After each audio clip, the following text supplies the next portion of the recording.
Atos 23.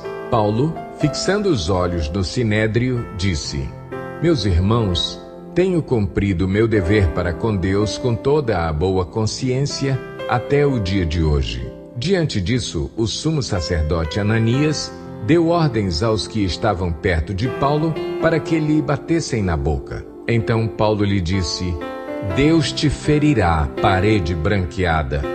Estás aí sentado para me julgar conforme a lei, mas contra a lei me mandas ferir? Os que estavam perto de Paulo disseram: Você ousa insultar o sumo sacerdote de Deus? Paulo respondeu: Irmãos, eu não sabia que ele era o sumo sacerdote, pois está escrito: Não fale mal de uma autoridade do seu povo. Então Paulo, sabendo que alguns deles eram saduceus e os outros fariseus, bradou no Sinédrio: Irmãos, sou fariseu, filho de fariseu. Estou sendo julgado por causa da minha esperança na ressurreição dos mortos. Dizendo isso, surgiu uma violenta discussão entre os fariseus e os saduceus, e a assembleia ficou dividida. Os saduceus dizem que não há ressurreição, nem anjos, nem espíritos, mas os fariseus admitem todas essas coisas. Houve um grande alvoroço, e alguns dos mestres da lei que eram fariseus se levantaram e começaram a discutir intensamente, dizendo: Não encontramos nada de errado neste homem. Quem sabe se algum espírito ou anjo falou com ele?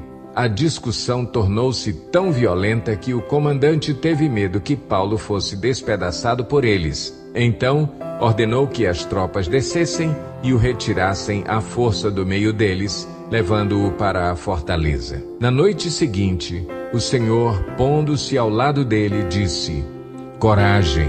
Assim como você testemunhou a meu respeito em Jerusalém, deverá testemunhar também em Roma. Na manhã seguinte, os judeus tramaram uma conspiração e juraram solenemente que não comeriam nem beberiam enquanto não matassem Paulo. Mais de 40 homens estavam envolvidos nessa conspiração. E, dirigindo-se aos chefes dos sacerdotes e aos líderes dos judeus, disseram: Juramos solenemente, sob maldição, que não comeremos nada enquanto não matarmos Paulo.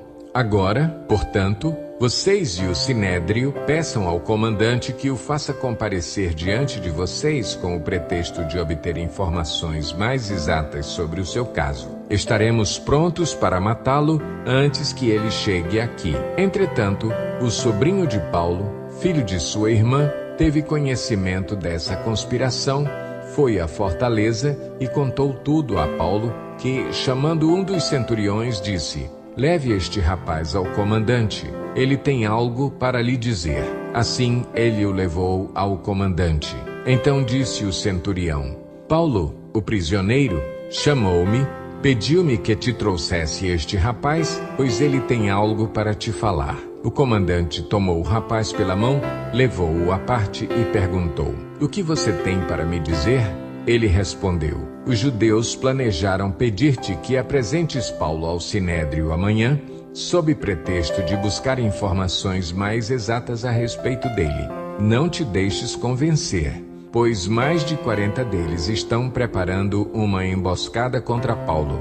Eles juraram solenemente não comer nem beber enquanto não o matarem. Estão preparados agora, esperando que prometas atender-lhes o pedido. O comandante despediu o rapaz e recomendou-lhe: Não diga a ninguém que você me contou isso. Então ele chamou 2 de seus centuriões e ordenou-lhes: Preparem um destacamento de 200 soldados, 70 cavaleiros e 200 lanceiros, a fim de irem para Cesareia esta noite, às 9 horas. Providenciem montarias para Paulo e levem-no em segurança ao governador Félix. O comandante escreveu uma carta nestes termos: Cláudio Lísias, ao excelentíssimo governador Félix, saudações. Este homem foi preso pelos judeus que estavam prestes a matá-lo, quando eu, chegando com minhas tropas, o resgatei, pois soube que ele é cidadão romano.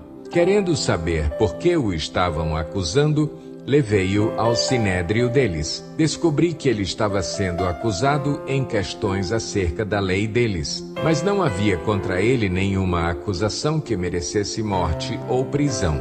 Quando fui informado de que estava sendo preparada uma cilada contra ele, enviei-o imediatamente a Vossa Excelência. Também ordenei que os seus acusadores apresentassem a Vossa Excelência aquilo que têm contra ele. Os soldados, cumprido o seu dever, levaram Paulo durante a noite e chegaram a Antipátride. No dia seguinte, deixaram a cavalaria prosseguir com ele e voltaram para a fortaleza. Quando a cavalaria chegou a Cesareia, deu a carta ao governador e lhe entregou Paulo. O governador leu a carta e perguntou de que província era ele. Informado de que era da Cilícia, disse: ouvirei seu caso quando os seus acusadores chegarem aqui. Então ordenou que Paulo fosse mantido sob custódia no palácio de Herodes.